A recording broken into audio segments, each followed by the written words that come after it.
Assalamualaikum warahmatullahi wabarakatuh. Saya Alfira Putri Ardiani dari Prodi S1 Kebidanan semester 3 Institut Medika Dr. Gigi Suherman ingin mempresentasikan tentang evidence-based breastfeeding. Evidence-based breastfeeding, menyusui, merupakan salah satu hal yang dianjurkan para ibu untuk dilakukan. Selain memberikan ikatan yang baik pada si kecil dan sang ibu, kegiatan menyusui mampu memberikan nutrisi awal pada tubuh si kecil seperti lemak, karbohidrat, mineral, dan vitamin.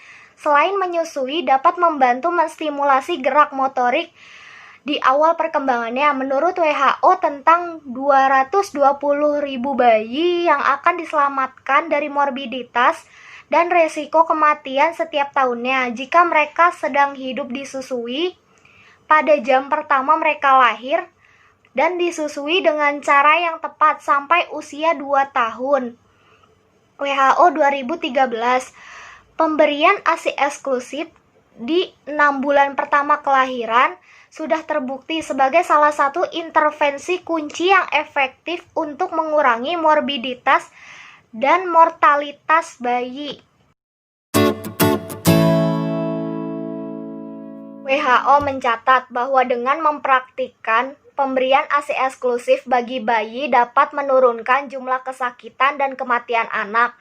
Karena penyakit yang umumnya terjadi pada anak seperti diare dan pneumonia, ASI dapat membantu pemulihan lebih cepat selama penyakit pertumbuhan perkembangan bayi dan anak yang optimal menjadi sangat penting pada 2 tahun pertama yang hanya dapat dipenuhi dengan pemberian ASI.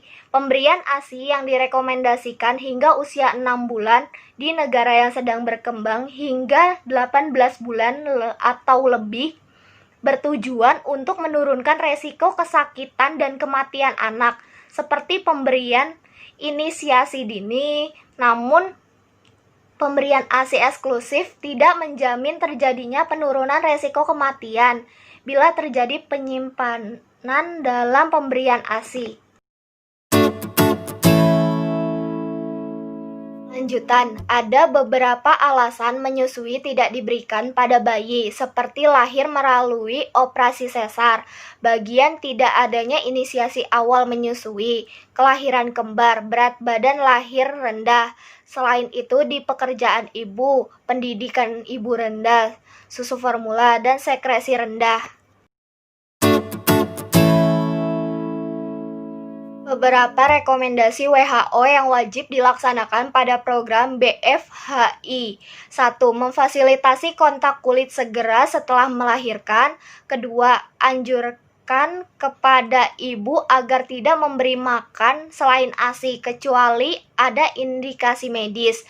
3. Fasilitas rawat gabung segera setelah persalinan. 4. Adanya pemberian informasi mengenai resiko pada penggunaan botol pada bayi.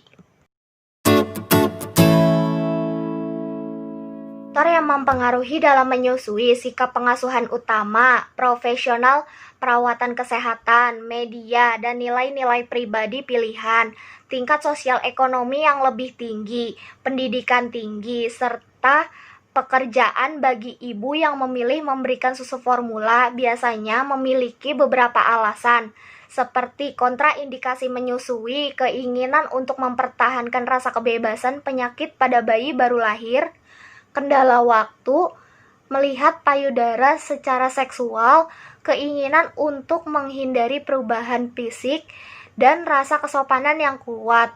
Kedua, itu ada faktor mental dan psikologis ibu menyusui sangat besar pengaruhnya terhadap proses menyusui dan kelancaran produksi ASI. Perasaan stres, tertekan, dan tidak nyaman yang dialami oleh seorang ibu dapat menghambat jumlah ASI yang keluar lebih sedikit.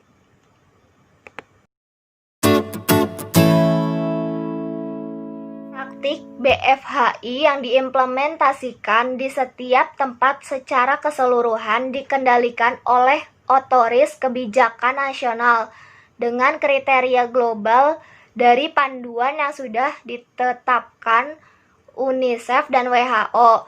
Di Indonesia, istilah BFHI dikenal dengan Rumah Sakit Sayang Ibu dan Bayi (RSSIB) melalui Keputusan Menteri Kesehatan Republik Indonesia Nomor 603/SK/7/2008 tentang pemberlakuan program Rumah Sakit Sayang Ibu dan Bayi.